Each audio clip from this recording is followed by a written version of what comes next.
Justamente tengo ya en comunicación a Daniel Hermosa, él es presidente de MIPES Unidas del Perú. Señor Daniel Hermosa, buenas noches, bienvenido. Carlos, gracias por la invitación. Y efectivamente es una muy mala noticia esta proyección para el próximo año, que no dista mucho de lo que va a pasar este año también, que el crecimiento podría estar llegando un poco menos del 3%, y lo cual va a generar, como bien señalas, una crisis muy complicada para la micro y pequeña empresa y sobre todo a los que trabajan en la micro y pequeña empresa. Correcto. Ahora, por ejemplo, cerramos este año. ¿Cómo es que ha afectado toda esta turbulencia económica a las MIPES en el país? Muchas sé que han cerrado, muchas han quebrado, lamentablemente, pero cuéntenos. Mira, bueno, en principio es cierto que la crisis de la económica que tenemos, la inflación que en este momento afecta a los precios y que todavía no baja del 8%, o sea, todavía es una inflación alta, que está afectando definitivamente los ingresos de las diferentes empresas. Y obviamente todas las estadísticas nos hablan que la gente está solamente priorizando la compra de alimentos, dejando de lado o postergando compras como zapatos, ropa u otros bienes que no necesariamente son prioritarios, pero que sí son parte de la vida diaria de la población. Esto afecta pues a sectores como confecciones, calzado, bueno, sobre todo en Trujillo el calzado, porque la gente dice, bueno, le daremos un añito más a este zapatito, ¿no? Y el próximo año que mejoren las cosas lo compraré. Pero con el anuncio del BCR, el próximo año tampoco pinta muy interesante para la micro y pequeña empresa. ¿Eso se traduce en qué? En pérdida de empleo. Y ese círculo perverso de no ingresos, no empleo, se va retroalimentando y eso definitivamente va a seguir trayendo quiebras y por supuesto la migración de miles de empresas a la informalidad. Y obviamente consecuentemente también los empleos ya no serán formales sino informales. Ese es el problema de fondo. Y incluso el desempleo mismo, ¿no? Porque al no haber una reactivación, ni siquiera eso va a haber. O sea, de mal en peor. De mal en peor.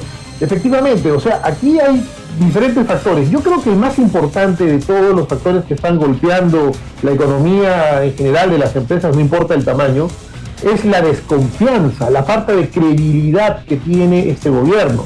Mira, como muestra un botón, aquí a comienzos de año, justo en tu programa, comentamos el hecho de que el sueldo mínimo vital iba a afectar la creación de nuevos puestos de trabajo, ¿no? Que no era el momento más apropiado, a pesar de que reconocemos de que los empleados deben ganar más porque han perdido capacidad de consumo. En eso estamos totalmente conscientes, pero sabíamos que no era el momento y aún así la ministra Betsy Chávez, que fue censurada y ahora el presidente Castillo se ha sentado sobre la censura y la ha vuelto a incorporar al gabinete, ¿cierto? Dio esta norma sin ningún tipo de consulta, sin ningún tipo de acuerdo en el Consejo Nacional del Trabajo. ¿Cuál ha sido el efecto? Que no ha habido crecimiento del empleo y sobre todo del empleo juvenil. ¿Y qué ha hecho el gobierno entre las medidas reactivadoras que quiere dar? Es generar un fondo de 300 millones de soles, ¿cierto? Para generar empleo juvenil, subsidiar el empleo juvenil, ¿cierto? O sea, ¿cuánto nos está costando la medida que tomó erradamente la ex ministra de Trabajo en su momento? Nos está costando 300 millones de soles. Esa medida populista que dieron a comienzos de año, hoy día le va a costar al Estado 300 millones de soles, porque van a subsidiar las planillas para incorporar nuevos trabajadores del sector juvenil. Ahora, un crecimiento del 3% quiere decir que el crecimiento del empleo va a ser cero.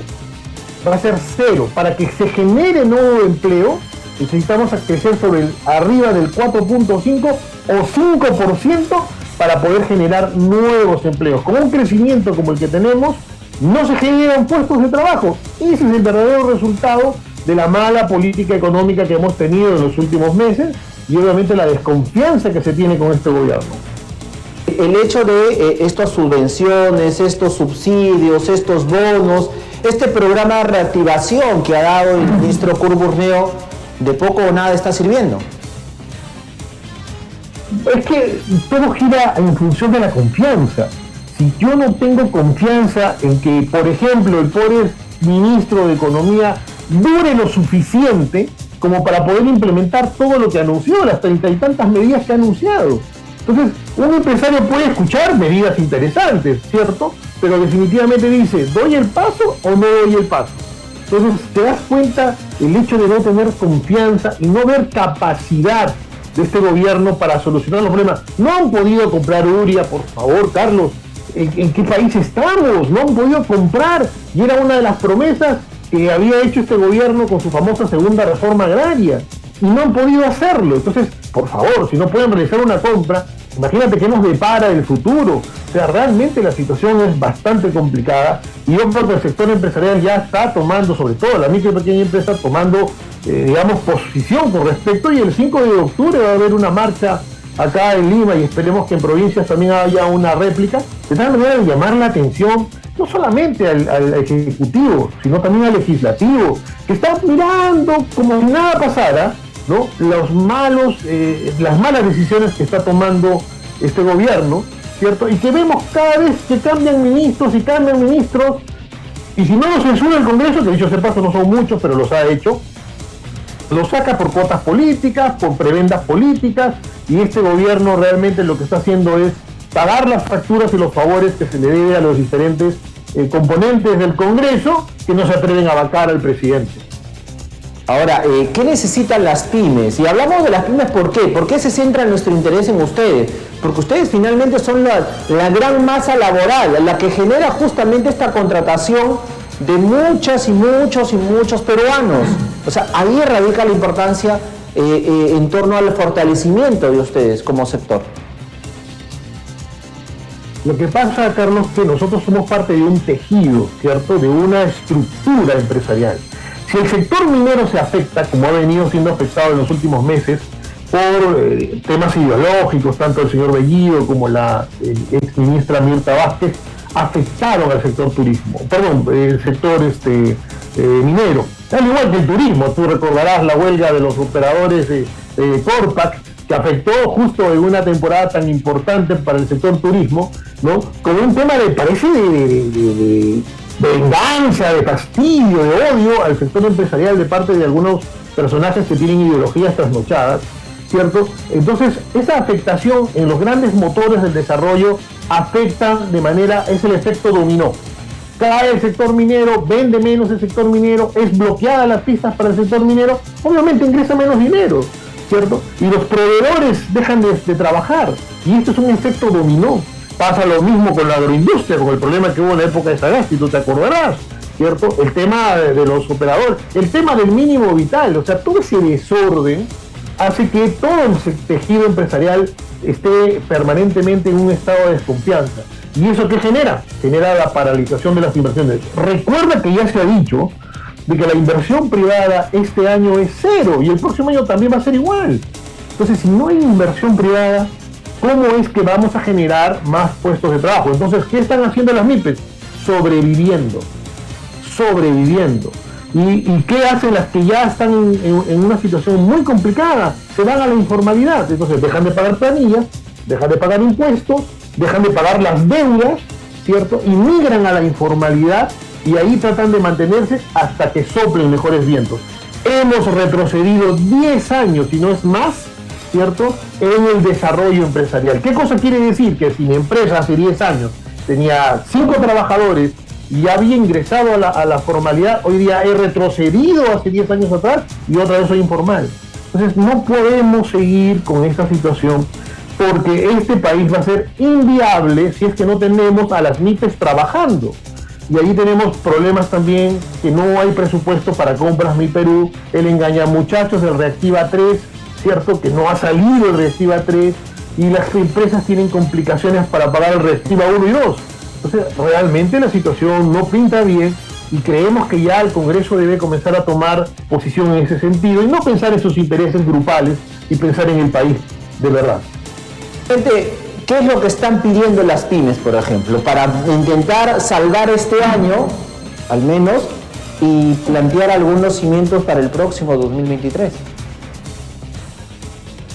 Yo creo que ahí tenemos varias propuestas. La primera ha sido el incentivar las compras estatales a través del programa Compras Mi Perú, que dicho sea de paso ha funcionado muy bien en los últimos 2 años y medio, ¿cierto? Generando más de 100.000 puestos de trabajo y ayudando a reactivarse a 10.000 MIPES. Pero como no es un programa permanente, sino es por coyuntura, ¿cierto? Este próximo año no se ha asignado presupuesto evidente para poder continuar con los núcleos ejecutores, ¿cierto? Y eso básicamente es voluntad política, no se trata de tener o no tener caja, porque sí hay dinero como para poder invertir en comprar, por ejemplo, uniformes para hoy día que los escolares ya regresaron, uniformes escolares, calzado, libros, ¿cierto? Para que los niños puedan asistir a sus clases debidamente uniformados, y el Estado podría apoyar a la juventud, a la niñez peruana, y las MIPES fabricar esos productos en favor de justamente la educación. Pero no,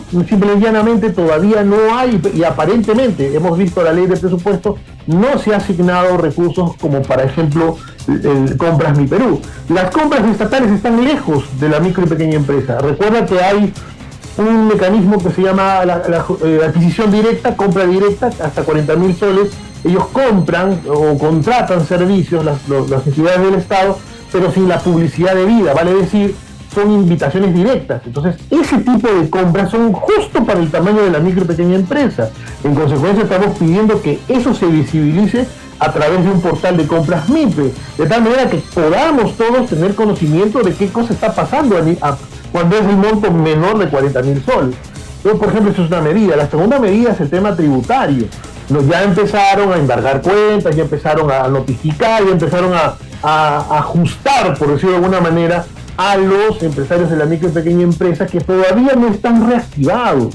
No puede ser que la SUNAT esté caminando en una realidad paralela, ¿cierto? Tratando de recaudar en instituciones que no tienen plata. Lo que están haciendo es obligar a esconderse a los pobres empresarios, ¿cierto? Que en este momento no tienen a quién venderle, y no es que no quieran, es que no pueden, ¿no? En segundo lugar, también estamos pidiendo que nos ayuden a la competitividad. Por ejemplo, la valla de la electricidad, que es necesario bajarla. No puede ser pues que las distribuidoras, tanto estatales como privadas, generen utilidades y las MIPES no, ¿cierto? O sea, las MIPES tenemos que estar pagando la electricidad porque es un insumo muy importante para muchos sectores, y que lamentablemente, ¿no? Privilegiando a la gran empresa, se olvidan de la micro y pequeña empresa. Es una cosa que no perjudica a nadie. Y esperemos que el Congreso actúe pues con la diligencia y la consideración que se merece la micro y pequeña empresa. Entonces hay medidas que deben tomarse de manera inmediata para ayudar a pasar esta crisis y no seguir perdiendo pues más empresas todos los días. En todo caso, la perspectiva es muy sombría en todo caso para las MIPES, y el gobierno, como usted lo manifiesta, todavía no hace nada efectivo, pese a las palabras, a los discursos, ¿no? a los mensajes que da en plazuela el presidente Castillo, pero en concreto todavía no hay nada que pueda de alguna manera poder apalancarlas y hacerlas que finalmente sobrevivan ante esta crisis que tenemos. Terminamos en 2022, estamos a punto ya a finales, pero se nos viene en 2023 muy difícil. La preocupación es, ¿podrán las micro y pequeñas empresas soportar un año más con este ritmo? Creemos que no, pero en todo caso, señor Hermosa, bien complicado, bien complicado. Efectivamente. Señor Hermosa, le agradezco muchísimo por estar esta noche y poner pues también en el tapete la problemática de las pymes, reitero, que es la que finalmente es el motor que empuja también la economía de nuestro país en torno a la generación de empleos y también de recursos. Muchísimas gracias. Gracias, Carlos. Un abrazo. Un abrazo fuerte. Daniel Hermosa, presidente de MIPES Unidas, Mi Perú, se estuvo conversando con nosotros.